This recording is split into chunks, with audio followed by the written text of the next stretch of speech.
Hadirin, bahwasanya kalimat tadi merupakan sehat amal. Dalam kaidah usul fikih dikatakan al-aslu fil amri lil wujub. Pada dasarnya setiap perintah itu menunjukkan kepada kewajiban. Maka dari itu hadirin, wajiblah bagi kita, saya dan saudara-saudara sekalian, untuk bekerja dan berusaha sesuai dengan kemampuan masing-masing. Hadirin rahimakumullah, berkaitan dengan ayat tersebut, secara eksplisit ayat tadi memberikan 3 pengertian kepada kita. Yang pertama, hendaknya kita memiliki mental baja, tidak mudah menyerah dalam bekerja dan berusaha.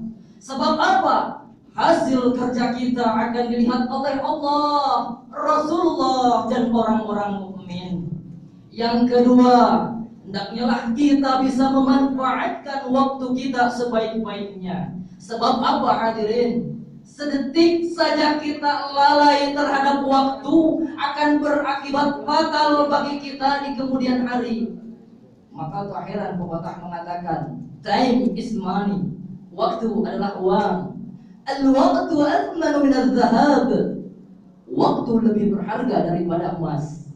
Yang ketiga hadirin, selain daripada bekerja dan berusaha, jangan lupa kita berdoa.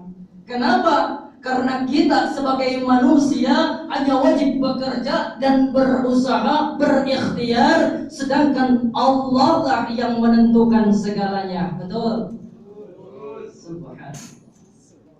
Hadirin barakakumullah, apabila sikap tadi telah menghujam dalam kalbu, tertancap dalam sanubari, maka insya Allah bangsa kita akan menjadi bangsa yang maju dan memiliki etos kerja yang tinggi. Sejarah membuktikan, dengan etos kerja yang tinggi lahirlah orang-orang besar. Dengan etos kerja yang tinggi lahirlah karya-karya produktif. Dan dengan etos kerja yang tinggi pula, suatu bangsa dapat merubah peradaban dunia. Subhanallah. Maka dari itu hadirin, pepatah mengatakan, many great men started from the newspaper boy. Betapa banyak orang hebat memulai karirnya daripada berjualan koran. Lah, bukan berjualan korannya hadirin yang harus kita ikuti, tetapi apa? Etos kerjanya lah yang harus kita teladani. Hadirin rahimakumullah, bahwasanya agama Islam ini sama sekali tidak mengajarkan kita bermalas-malasan. Islam sama sekali tidak mengajarkan kita untuk rajin beribadah, rajin berpuasa, tetapi kita lupa bekerja. Tetapi apa? Islam mengajarkan kita untuk memiliki disiplin yang tinggi, agar setelah beribadah kita giat bekerja dan berusaha, sebagaimana firman Allah dalam surat Al-Jumu'ah ayat 10. فَإِذَا قُضِيَتِ الصَّلَاةُ فَانتَشِرُوا فِي الْأَرْضِ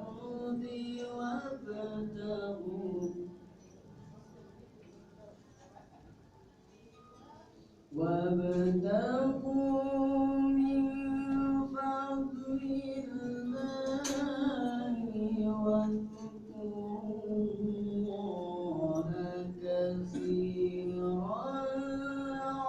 لعلكم تفلحون.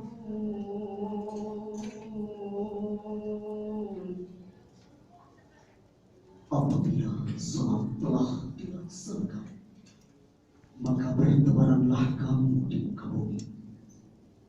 Carilah karunia Allah dan ingatlah Allah banyak-banyak agar kamu beruntung.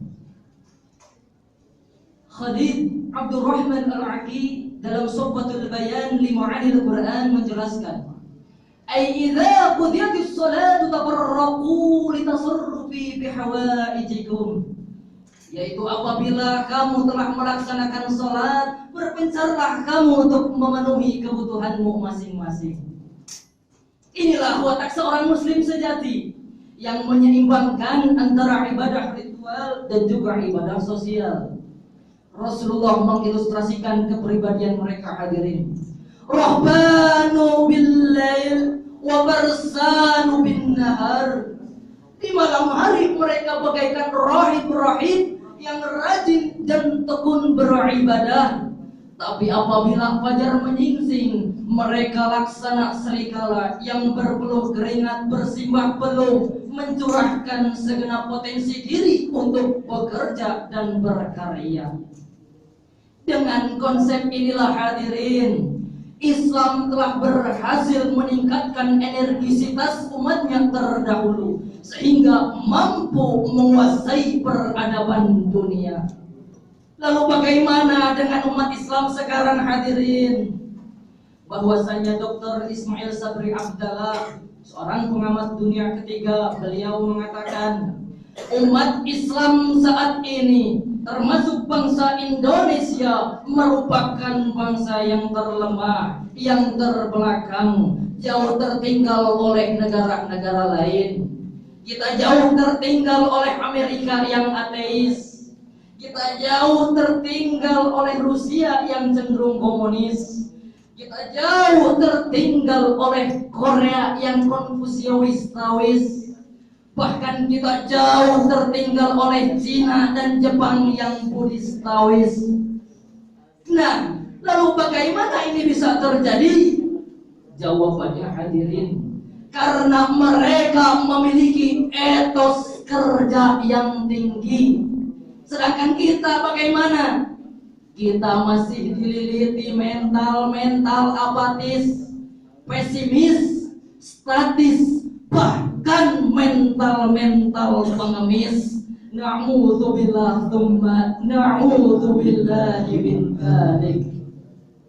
Tentunya kita tidak mau melakukan hal tersebut.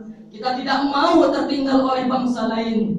Maka dari itu, wahai para pemuda, wahai umat Islam, wahai bangsa Indonesia, bangkit, bangkit, dan bangkitlah. Marilah songsong masa depan dengan giat bekerja dan berusaha. Ingat, insan pemalas takkan pernah merasakan manisnya madu. Yang ada hanya akan tenggelam dalam pahitnya empedu. Mau hadirin seperti itu? Tidak mau. Maka dari itu, yuk mari mulai saat ini kita tingkatkan etos kerja kita sehingga mampu bersaing dengan negara-negara lain dan mendapatkan hayatan thayyibah, yaitu kehidupan yang baik, sebagaimana firman Allah dalam surat An-Nahl ayat 97. Man 'amila shalihan min dzakarin aw untha wa huwa mu'minun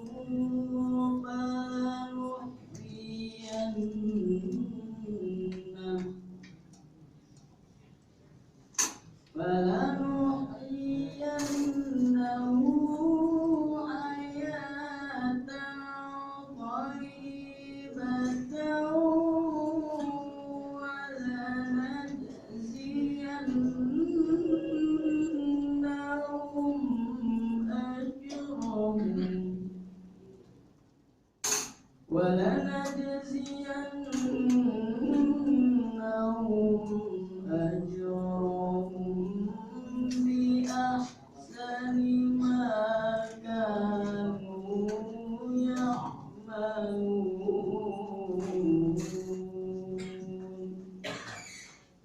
Barang siapa yang mengerjakan kebajikan, baik laki-laki ataupun perempuan, dalam keadaan beriman, maka pasti akan kami berikan kehidupan yang baik dan akan kami beri balasan dengan pahala yang lebih baik dari apa yang telah mereka kerjakan. Dengan Dengan demikian hadirin yang kami cintai, mari mulai saat ini kita satukan persepsi, satukan visi dan misi untuk bekerja dan berkarya demi Indonesia tercinta. Mohon maaf bila ada kesalahan. Demikian dan sekian. Wa qad yurja rijal isaydi burkun wala burka lima jurah lisan.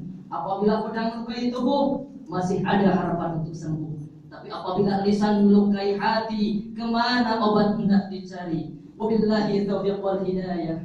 Sadaqallahul azim. Maha benar Allah dengan segala firman-Nya. Wassalamualaikum warahmatullahi wabarakatuh.